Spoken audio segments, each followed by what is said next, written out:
오늘 작업 수수료 4천이고요. 저희 거.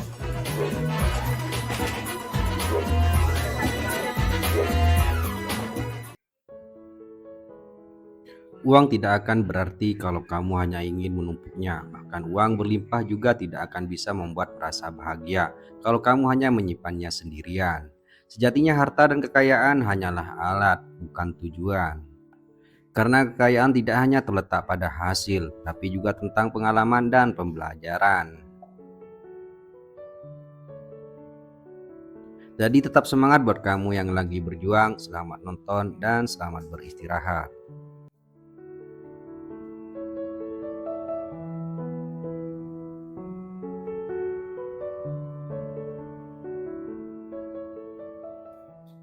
Pemuda ini namanya Lee Min Jae.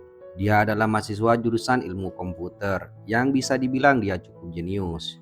Saat ini ia tinggal bersama temannya yang pandai banget ngelukis, yaitu Hyuk Jin. Waktu kecil sebenarnya Min Jae dan keluarganya itu hidup berkecukupan. Namun saat ini Min Jae jatuh sakit. Kedua orang tuanya harus rela banting tulang, bahkan berhutang untuk biaya pengobatannya. Jadi sejak saat itu keluarga Min Jae hidup melarat. Meskipun Min Jae sekarang sudah sembuh seperti sedia kala, namun hal ini membuat Min Jae justru merasa bersalah. Ia ingin mengembalikan kondisi perekonomian keluarganya. Ia rela melakukan apapun untuk itu, bahkan sampai mengajukan utang kepada bank. Tapi karena dia masih mahasiswa, tentu saja bank tidak akan memberikan pinjaman begitu mudah. Jadi akhirnya dia pun menghubungi Sugo, sindikat penipu yang memudahkan orang-orang bisa mengajukan pinjaman bank. Sugo ini bekerja secara tim. Ia dan teman-temannya memiliki banyak data palsu yang bisa digunakan para kliennya untuk menipu bank. Jadi Sugo nanti akan mempersiapkan kliennya supaya terlihat meyakinkan. Ia akan memalsukan data kliennya dengan menjadi beberapa profesi tertentu agar pihak bank mempercayai mereka dan bersedia memberikan pinjaman yang tinggi. 딸이 지금 디자이너 미팅 간 것 같은데 뭐라고 전해드릴까요? 아, 당연히 확실하게 해야죠. Tapi ternyata Min Jae jauh lebih pintar lagi. Setelah pinjamannya berhasil dicairkan, ia justru mengirim uangnya ke Hyuk Jin. Ia pun membohongi kita, anak buah Sugo, kalau pinjamannya ditolak. Ia bahkan membuktikan saldo rekeningnya yang masih kosong tanpa kiriman uang dari manapun. Padahal sebenarnya Min Jae juga memiliki tim sendiri. Ia meminta Haesun pura-pura jadi pegawai bank untuk meyakinkan kita bahwa pengajuan utangnya telah ditolak. Dan sebenarnya Min Jae telah memiliki bisnis sendiri bersama teman-temannya, yaitu sebuah situs jual beli barang-barang mewah. Dan padahal semua barang mewah itu yang ia jual hanyalah benda palsu. Setelah berhasil mendapatkan uang dari bank, Min Jae menggunakannya untuk membeli jam tangan KW. Di situ Min Jae berencana untuk meminta bantuan Hyuk Jin supaya membuat jam tangan itu terlihat mirip seperti aslinya. Sedangkan Haesun saat ini masih mengamati cara kerja Min Jae. Padahal sebenarnya Haesun juga lebih jenius. Dengan kepolosannya ia ternyata telah menipu Min Jae dan berhasil membawa kabur uang 138 jutanya.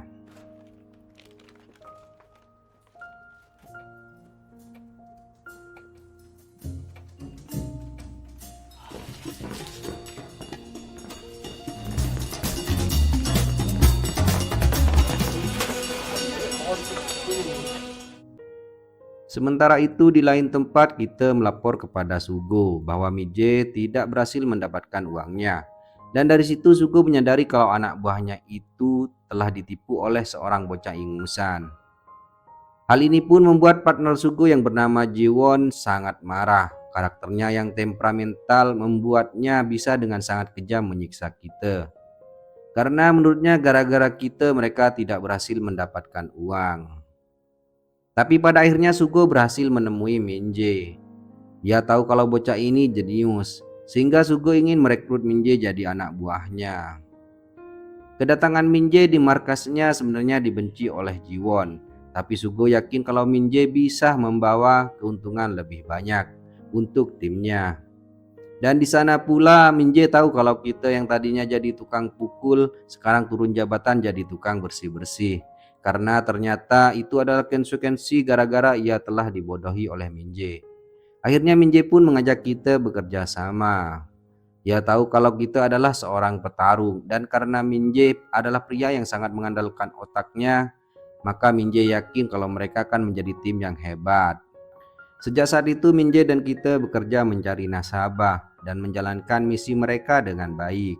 Dan dalam waktu singkat mereka berhasil mengumpulkan banyak komisi sehingga tim mereka juga bisa kaya lebih cepat.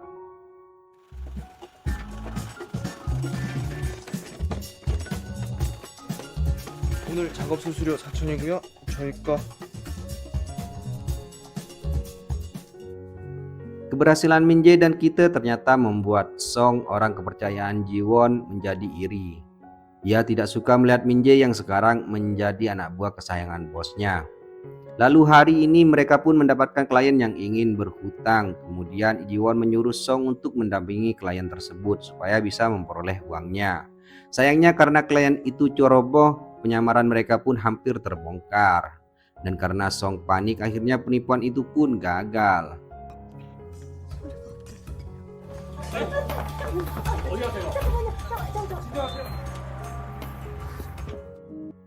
Kegagalan ini pun membuat Sugo dan teman-temannya harus segera pindah. Kalau sudah ketahuan, Sugo yakin jika polisi sebentar lagi akan mengejar mereka. Jadi satu-satunya hal yang bisa dilakukan adalah pergi dan menghilang sejauh mungkin. Sebenarnya untuk saat ini polisi telah menerima laporan penipuan bank. Mereka sudah bisa mengidentifikasi permasalahan bahwa ada banyak orang yang memalsukan pekerjaannya supaya mendapat pinjaman. Dan ada sekelompok orang yang membantu nasabah tersebut mendapatkan uangnya. Sekelompok orang inilah yang akan mempersiapkan kebohongannya supaya profesi nasabah itu tampak meyakinkan. Akan tetapi hanya detektif Jun yang menganggap kasus ini serius. Dua teman lainnya justru tidak merasa kalau kasus ini darurat atau bahaya.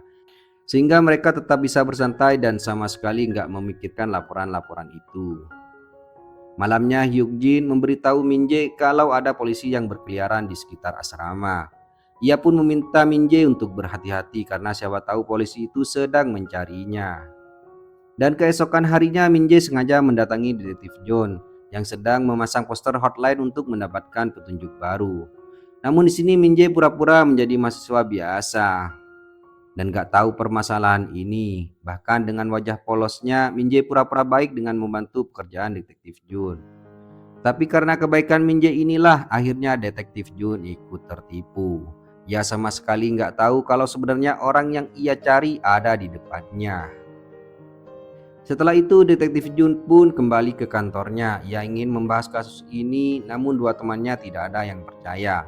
Sampai ada seorang yang melapor kalau ia menjadi salah satu klien Sugo dan sekarang sedang diteror untuk membayar utangnya.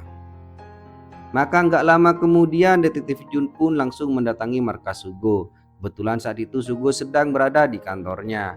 Ia pun bertemu dengan detektif Jun. Setelah Jun mengenalkan dirinya sebagai polisi, Sugo diam-diam merasa takut. Ia bahkan sempat membohongi detektif Jun supaya polisi itu pergi. Tapi karena detektif Jun gak percaya, akhirnya satu-satunya jalan Sugo hanyalah kabur.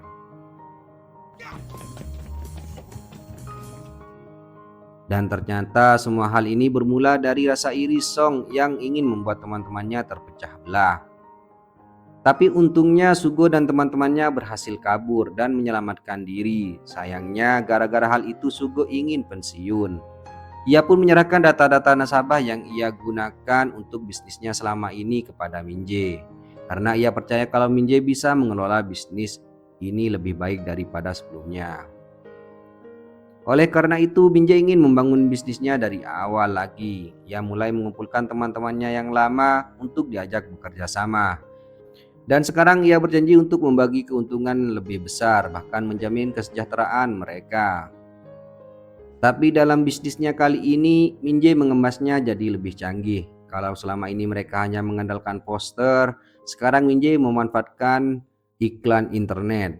Ia pun memberi nama situsnya dengan nama OneLine, yaitu sebuah layanan bisnis yang menawarkan kemudahan berhutang. Minje membuat OneLine hadir sebagai penolong di antara orang-orang yang sedang terhimpit kondisi ekonomi, tapi tidak bisa memperoleh pinjaman. Oleh karena itu, dengan berbagai kemudahan yang ditawarkan oleh OneLine, akhirnya dalam waktu singkat mereka bisa mendapatkan banyak nasabah.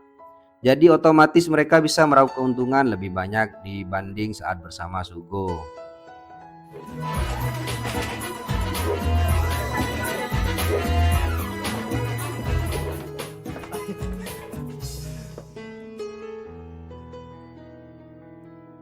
Sekarang dengan keuntungan yang berlipat ganda itu, Minje mulai mengirim uang untuk kedua orang tuanya.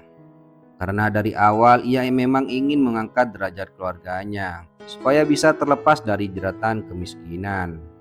Sayangnya Ibu Minje tidak menginginkan semua uang itu. Ia hanya ingin Minje baik-baik saja dan memiliki pekerjaan yang jelas. Bagi Ibu Minje, uang tidak akan berguna kalau hidup Minje berada dalam bahaya.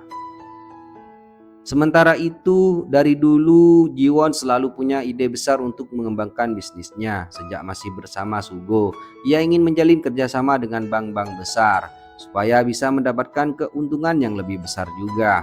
Namun Sugo tidak mau menyetujui ide sahabatnya itu. Sejak awal Sugo hanya ingin membantu orang yang berada di dalam kesulitan. Jika bekerja sama dengan bank, itu berarti mereka hanya memikirkan keuntungan semata. Dan itu tidak sesuai dengan prinsip hidupnya. Hal ini pun membuat Jiwon marah dan akhirnya mereka pun memilih untuk berpisah.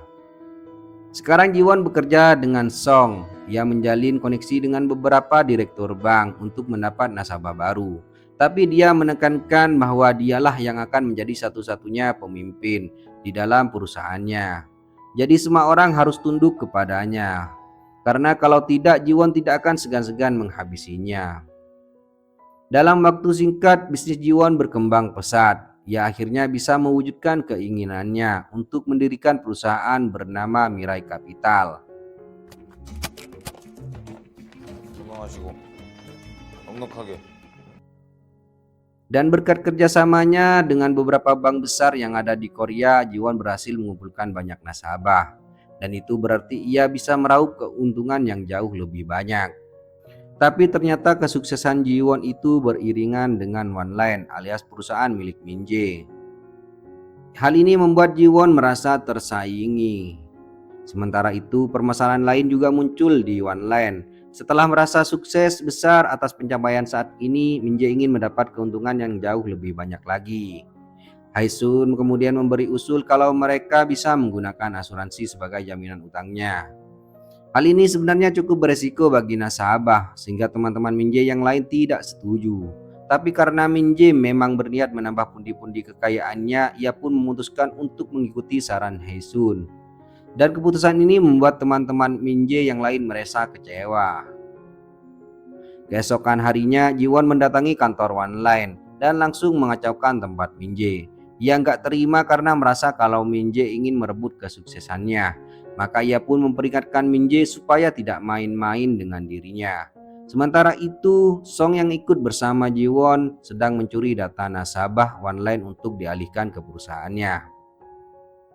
Dan di sisi lain, Haisun pun yang melihat Minje kalah langsung mendekati Jiwon. Ia mengajukan diri menjadi anak buah Jiwon dan bersedia melakukan apa saja supaya direkrut menjadi karyawannya. Karena pada dasarnya Haisun hanya ingin berada di pihak yang bisa memberinya keuntungan. Jadi sekarang Minje tertinggal sendirian. Oleh karena itu Minje pun menemui Sugo, mantan bosnya sejak memutuskan pensiun. Sugo bersembunyi di apartemennya dan hanya menikmati uang yang masih segunung. Dan tujuan Minje menemui Sugo adalah untuk mengajaknya bekerja sama kembali. Tapi karena Sugo tidak ingin terlibat lagi di sana, ia pun mengajak Minje untuk bertemu dengan temannya. Gak lama kemudian mereka pun bertemu dengan Direktur Baek, salah satu pemimpin bank yang tidak menjalin kerjasama dengan Jiwon. Direktur Baek telah lama berada di bisnis ini, jadi dia punya daftar perusahaan yang sedang terlilit hutang. Dan ia yakin kalau sebentar lagi perusahaan tersebut bangkrut karena nggak sanggup lagi melunasi hutangnya. Dan oleh karena itu Sugo berencana membantu Minje untuk melawan Jiwon melalui strategi ini. Keesokan harinya Sugo bertemu dengan Jiwon. Awalnya ia berkata hanya ingin reuni. dua teman lama, tapi setelah itu Sugo memberitahu kalau ada seseorang yang ingin menemuinya. Dan itu adalah Direktur Baik. Direktur Baik kemudian memperkenalkan diri dan mengajukan kerjasama dengan Jiwon. Dan tentu saja transaksi yang akan terlibat di sini sejumlah sangat besar, sehingga Jiwon bisa mendapatkan keuntungan yang besar juga dari sana. Dan oleh karena itu Jiwon pun menyetujui kerjasama ini. Sementara itu Min Jae kembali menemui orang tuanya yang telah pindah ke rumah sebuah bangunan yang lebih kecil. Kepindahan orang tuanya ini membuat Min Jae heran karena Min Jae selalu mengirimkan uang secara rutin untuk orang tuanya. Namun ternyata ibunya Min Jae masih nggak mau menggunakan uang itu karena belum jelas asal-usulnya. Akhirnya sekarang Min Jae pun menceritakan pekerjaannya secara jujur. Pada intinya ia ingin mempermudah orang lain untuk mendapatkan uang karena ia tahu kesulitan orang tuanya dulu. Ia ingin menebus rasa bersalahnya karena telah membuat keluarganya jadi sangat miskin. Dan akhirnya ayah Min Jae berusaha menenangkan anaknya ini. Ia meyakinkan Min Jae bahwa kesembuhan Min Jae saat ini jauh lebih berarti. Setelah bertemu dengan orang tuanya, Min Jae pun memikirkan ulang alasannya melanjutkan bisnis ini. Dengan kepintarannya, Min Jae pun berhasil mencuri data nasabah Mirai Capital dari Song. Kemudian ia berniat untuk menyelidiki para klien itu satu per satu. Keesokan harinya Min Jae pun memulai penelusurannya dan ternyata semua nasabah Jiwon mendapat perlakuan yang buruk. Beberapa orang justru sengaja disiksa sampai masuk rumah sakit supaya asuransinya cair dan bisa membayar tagihan hutangnya. Bahkan ada juga yang memilih untuk COD dengan malaikat karena nggak sanggup membayar cicilannya karena bunganya sangat tinggi. Hal ini tentu saja bertentangan dengan prinsip Sugo. Jaringan penipuan yang ia dirikan itu seharusnya untuk menolong orang yang nggak mampu, bukannya menjerumuskan mereka ke dalam masalah baru. Sementara itu di lain tempat Min Jae melaporkan kedua pemimpin Detektif Chun yang ternyata terlibat kasus suap. Makanya tidak heran kalau selama ini Detektif Chun bekerja sendirian. Setelah itu Min Jae mengakui perbuatannya. Ia pun menceritakan masa lalunya dan kesulitan orang tuanya memperoleh pinjaman dari bank. Oleh karena itu ia kini melanjutkan bisnis Sugo yang sudah berganti jadi one land meskipun termasuk tindakan ilegal. Ia bahkan bersedia ditangkap karena menyadari kalau perbuatannya itu melanggar hukum. Tapi Min Jae kini juga membawa laporannya terkait rahasia Mirai Capital. Jadi ia meminta Detektif Chun untuk menangkap Jiwon terlebih dahulu. Akhirnya Detektif Chun pun sekarang berada di pihak Min Jae.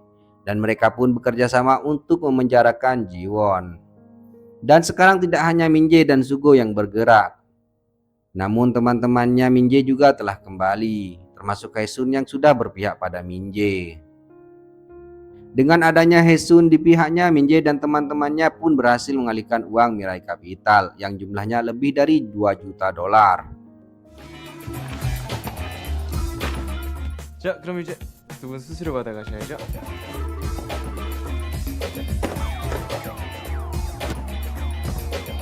어떡하지? 사무실에 짭새가 떴네? Dan setelah Min Jae berhasil memindahkan seluruh uang Jiwon padanya, sekarang Detektif Chun berhasil menangkap Jiwon. Setelah itu ia berniat menangkap Min Jae karena ia juga terbukti bersalah. Namun Min Jae yang jenius itu bisa melarikan diri bersama Sugo.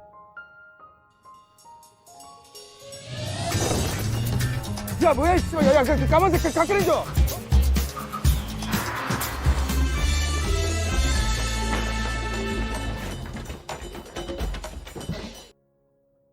Akhirnya sekarang Min Jae dan teman-temannya berhasil mendapatkan uang Jiwon dan ia kemudian melunasi utang para korban dan membagi-bagikan sisanya kepada yang membutuhkan. Karena awal dari bisnis ini adalah untuk membantu orang lain, bukan membawa mereka ke masalah selanjutnya.